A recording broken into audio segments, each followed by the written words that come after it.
ஐயா வந்து அவங்க மனைவியை என் அன்பான மனைவி பேசுவாங்கன்னு சொன்ன போது, என்னுடைய அருமை மனைவி சகோதரி இவாஞ்சலின் பால் தினகரன் அவர்களை அன்போடு வரவேற்போமா? என்னுடைய மனைவி சிஸ்டர் இவாஞ்சலின் நமக்கு இப்பொழுது ஊழியம் செய்யும்படி அன்போடு வரவேற்கிறேன். இப்பொழுது என்னுடைய அருமை மனைவி உங்களுக்காக பரிசுத்த ஆவியானவர் நம்மை நிரப்பும்படி ஜெபிக்க போகிறார்.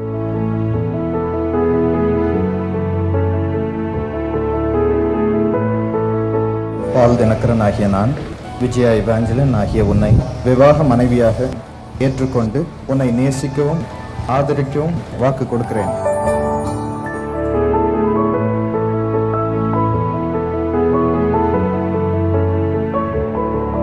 இன்று லட்சக்கணக்கான தம்பதியினர் தங்கள் வாழ்க்கையில் ஆசீர்வாதமாக இருப்பதற்கு முன் உதாரணமாக வாழும் இந்த அன்பு தம்பதியினரின் ரகசியம் இதுவே. ஆண்டவர் மனைவியை எப்படி உருவாக்கி கொடுக்கிறார்?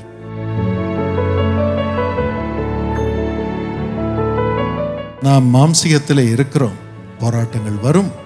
அதுவும் இத்தனை லட்சம் மக்களை சுமக்க வேண்டும் என்றால், இத்தனை போராட்டங்களை தேசிய அளவிலே உயர்ந்த ஸ்தானங்களிலிருந்து சந்திக்க வேண்டும் என்றால் ஒரு சாதாரணமான காரியம் அல்ல. அப்பொழுது என் மனைவி சொன்னாள், நாளைக்கு நான் ஃபாஸ்ட் பண்ண போறேன், அதன் பிறகு எல்லாம் எனக்கு லகுவாகும். யூனிவர்சிட்டியிலே லகுவாகும், சமுதாயத்திலே லகுவாகும், கவர்மெண்டிடம் லகுவாகும்.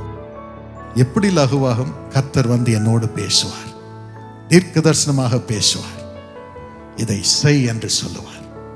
கர்த்தருடைய வார்த்தை எனக்கு வருவதற்கு என் மனைவியின் உபவாசம், மனைவியின் ஜெபம். நான் 10th படிக்கும்போதே குடிக்க ஆரம்பிச்சிட்டேன். குடி, சிகரெட்டு, எல்லா கெட்ட பழக்கம் இருந்தது. இப்போ எங்கள் அம்மா 10 பிள்ளைங்களை பெற்றெடுத்தேன்டா, ஆனால் உன்னை பெற்றெடுத்ததுக்கு என் வயிறு பற்றி எரியுதுன்னாங்க. ஏன்னா அவ்வளோ ஒரு மோசமான வாழ்க்கை இருந்தது. இயேசு அழைக்கிறார் நைட்டு 8:45 திறந்திருந்தது. மாநகரம் இயேசு அழைக்கிறார் போனோம். கணவர் கெட்ட பழக்கங்களை விடணும்னு ஜெபம் பண்ணாங்க.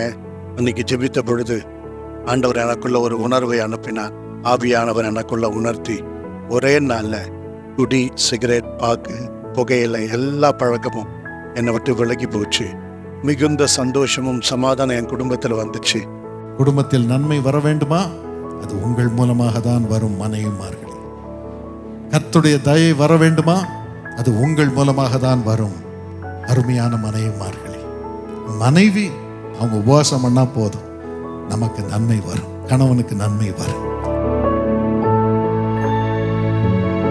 Suddenly one day I had severe pain in my stomach. திடீரென்று ஒரு நாள் எனக்கு தீராத ஒரு வயிற்று வலி ஏற்பட்டது. I had excruciating pain. மிகவும் கடுமையான வயிற்று வலி. And I was admitted in the hospital. ஹாஸ்பிட்டலில் நான் அனுமதிக்கப்பட்டேன். My husband was with me all through. Husband கூடவே, என் கணவர் கூடவே இருந்தார். But then for 1 week I was there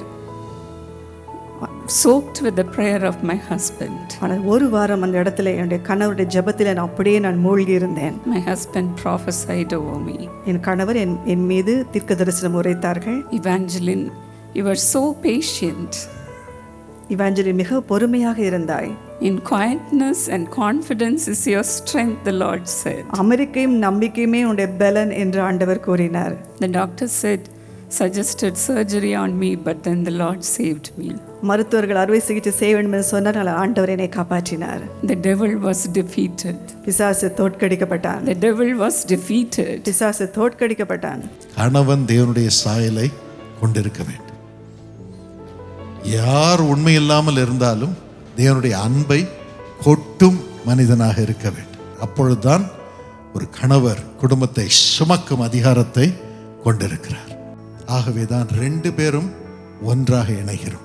ஒரே மனிதனாக, ஒரே குடும்பமாக, ஒரே சரீரமாக மாறுகிறோம்.